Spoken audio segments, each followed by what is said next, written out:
और खेती को लाभ का धंधा बनाने के मकसद को लेकर किसानों को जैविक खेती के लिए प्रोत्साहित किया जा रहा है। अगर आप जैविक खेती कर रहे हैं और आप मध्य प्रदेश और छत्तीसगढ़ के रहने वाले हैं तो ये खबर आपके लिए है।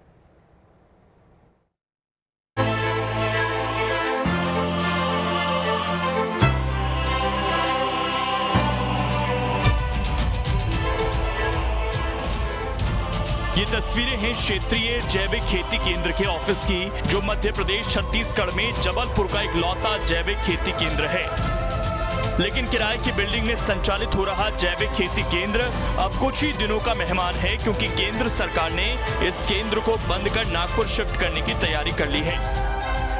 इसके लिए बाकायदा अधिकारियों के पास आदेश भी आ गए हैं और आनन फानन में 21 जुलाई तक पूरे सेंटर को नागपुर शिफ्ट करने का फरमान जारी किया गया है। ये हमारे जबलपुर का दुर्भाग्य है कि यहाँ पर जितने भी केंद्रीय कार्यालय हैं उन कार्यालयों को अन्य जगहों में शिफ्ट किया जा रहा है और इसी के तारतम्य में ये क्षेत्रीय जैविक खेती का जो केंद्र जबलपुर में कई वर्षों से स्थापित था, इसे भी जो है यहाँ से स्थानांतरित कर, जैसा कि हमको जानकारी मिली है, नागपुर ले जाया जा रहा है। ये केंद्र यहाँ पर हेड ऑफिस था। यहाँ पर मध्य प्रदेश, छत्तीसगढ़ और महाराष्ट्र यहाँ से ये लोग क्षेत्र में नियंत्रित करते थे।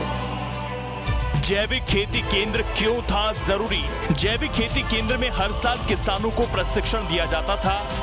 25,000 से अधिक किसानों को जैविक खेती का प्रशिक्षण दिया जाता था। जैविक खेती की गुणवत्ता की जांच की जाती थी, बायो फर्टिलाइजर क्वालिटी टेस्टिंग की जाती थी, कृषि विभाग के स्टाफ को प्रशिक्षण दिया जाता था। चूँकि अब हमारे प्रधानमंत्री जी, मुख्यमंत्री जी जैविक और प्राकृतिक खेती को बढ़ावा देने की बात कर रहे हैं, हमारे यहाँ पर सैकड़ों हजारों किसानों ने इसका पंजीयन भी करा रखा है जैविक खेती के लिए। और ऐसी स्थिति में अगर ये हमारा जैविक खेती केंद्र जबलपुर से शिफ्ट होता है तो ये हमारे महाकौशल क्षेत्र के किसानों के लिए बड़ा दुर्भाग्य होगा। और हमने इसके लिए माननीय सांसद महोदय से भी मिलकर के प्रार्थना की थी कि जबलपुर में चूँकि वो सांसद हैं तो जबलपुर के अस्तित्व की रक्षा करना उनका कर्तव्य है। किसान संगठनों का कहना है कि जबलपुर का जनप्रतिनिधित्व बेहद कमजोर है और यही वजह है कि इतना बड़ा केंद्र आज जबलपुर के हाथों से निकल गया। जैविक और प्राकृतिक खेती केंद्रों का कार्यक्षेत्र न केवल जबलपुर बल्कि पूरे मध्य प्रदेश और छत्तीसगढ़ में है। ऐसे में इस केंद्र के महत्व को समझा जा सकता है। यहाँ 12 अधिकारी और प्रशिक्षण देने वाला स्टाफ तैनात है। केंद्र को शिफ्ट किए जाने के बाद तो ये सवाल उठना लाजमी है कि अब इन इलाकों को कहां से लाभ मिल पाएगा। अब एक तरफ सरकार किसानों को जैविक खेती करने के लिए प्रोत्साहित कर रही है, तो वहीं दूसरी तरफ इस तरह के केंद्र बंद कर रही है।